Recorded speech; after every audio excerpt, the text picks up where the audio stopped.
Naveen Naveen Yadav MLA కావాలన్న ఒక కోరిక వెనుక బలమైన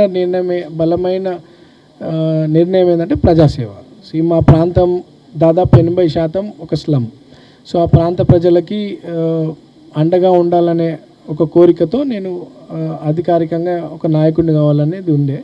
అండ్ నేను చిన్న వయసులో 29 ఏళ్ళ వయసులోనే నేను ఎంఐఎం పార్టీ నుండి పోటీ చేసినప్పుడు చాలామంది ప్రజలు irrespective of caste, community, reason and religion అందరూ కూడా నాకు పెద్ద ఎత్తున సపోర్ట్ చేయడం జరిగింది. ఆ రోజు సెకండ్ ప్లేస్ వచ్చినాను. సో నాకు ప్రజల్లో మా కుటుంబం పట్ల గౌరవం, రిలేషన్షిప్, మా నాయకత్వం మీద నమ్మకం ఉందని నేను ఆ రోజు నుండి కూడా నిరంతరం పబ్లిక్లోనే ఉంటున్నాను. ఈరోజు ప్రజల ఆశీస్సులు, కాంగ్రెస్ పార్టీ పెద్దల ఆశీస్సులు, రేవంత్ అన్న బ్లెస్సింగ్స్తో ఈరోజు గెలవడం జరిగింది. అండ్ ముందు ఎట్లయితే నేను ప్రజలతో అంటే ఇర్రెస్పెక్ట్ ఆఫ్ క్యాస్ట్ ఎట్లయితే అందరితో కలిసిమెలిసి ఉన్నానో అట్లానే భవిష్యత్తులో కూడా ఉంటా.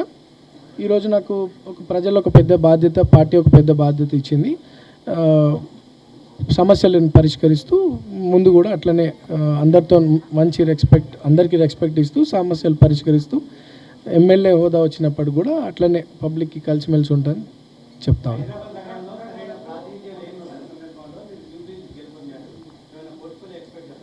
నాకు అటువంటి ఎక్స్పెక్టేషన్స్ ఏం లేవు.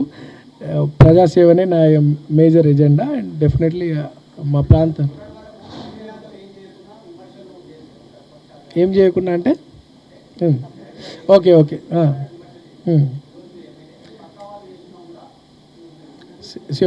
ఒకటి నవీన్ యాదవ్, శ్రీశైలం యాదవ్ కొడుకుగా 40 ఏళ్ళు మా కుటుంబం ప్రజా జీవితంలో ఉంది. మా ఫాదర్కి ఎటువంటి అధికార పవర్ లేకున్నప్పటికీ ఎన్నో తప్పుడు ఆరోపణలు, తప్పుడు నిందలు, తప్పుడు కేసులు పెట్టినప్పటికీ కూడా న్యాయ పోరాటం చేస్తూ ప్రజలనే ఉంటూ ప్రజల సేవ చేసుకుంటూ ఉన్నటువంటి కుటుంబం మాది.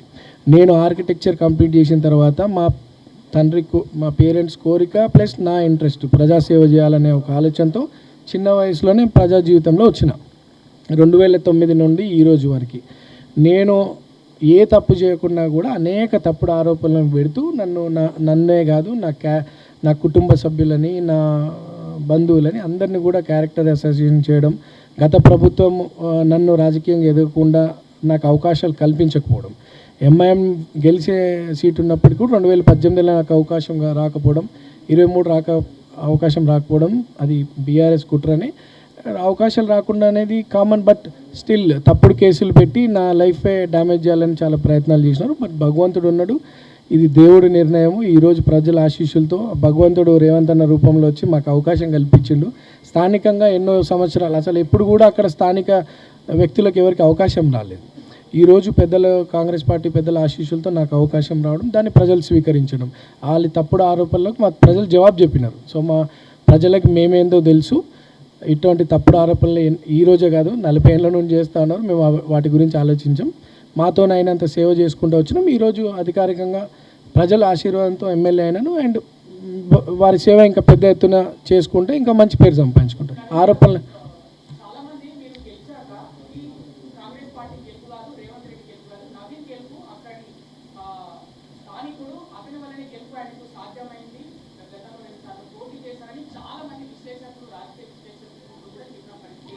Sir, Naveen Yadav is from Congress.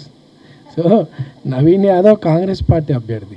So అందరి కష్టము, కాంగ్రెస్ పార్టీ పైన ప్రజలకు ఉన్నటువంటి నమ్మకము అండ్ ఇచ్చినటువంటి మాట నెరవేరుస్తూ ఒక్కొక్కటిగా ఇస్తున్నటువంటి సంక్షేమ పథకాలు, మా ప్రాంతంలో చేస్తున్నటువంటి అభివృద్ధి కార్యక్రమాలు అన్నీ కూడా అండ్ మోరోన్ మా కుటుంబం మీద ఉన్నటువంటి గౌరవం అన్నీ కూడా ప్రజలకు బలమైన నమ్మకం ఏర్పడి నన్ను గెలిపించినారు, కాంగ్రెస్ పార్టీని గెలిపించినారు అండ్ రేవంత్ అన్నని బలపరిచినారు పార్టీ. సో నవీన్ యాదవ్ ఒక్కడి గెలుపు కాదు, నవీన్ యాదవ్ కాంగ్రెస్ పార్టీ గెలుపు కోసం అందరి కష్టం, కృషి ఉంది అండ్ అభివృద్ధి మీద నమ్మకంతో ప్రజలు ఓటేసినారు. అందరు కూడా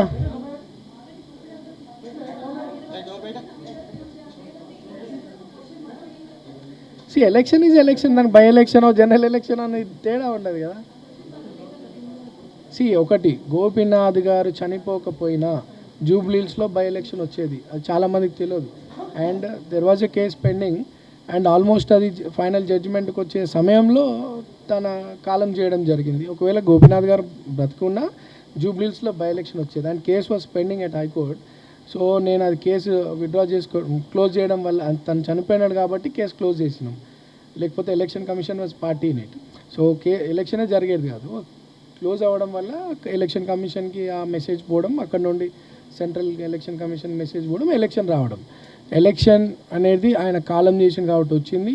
ఒకవేళ చేయకపోయినా ఎలక్షన్ వచ్చేది. ఎట్టి పరిస్థితుల్లో జూబ్లీహిల్స్ ప్రాంతంలో ఒక ఎలక్షన్ అనేది జరిగింది అండ్ వి వన్. సో ప్రజల ఆశీర్వాదం.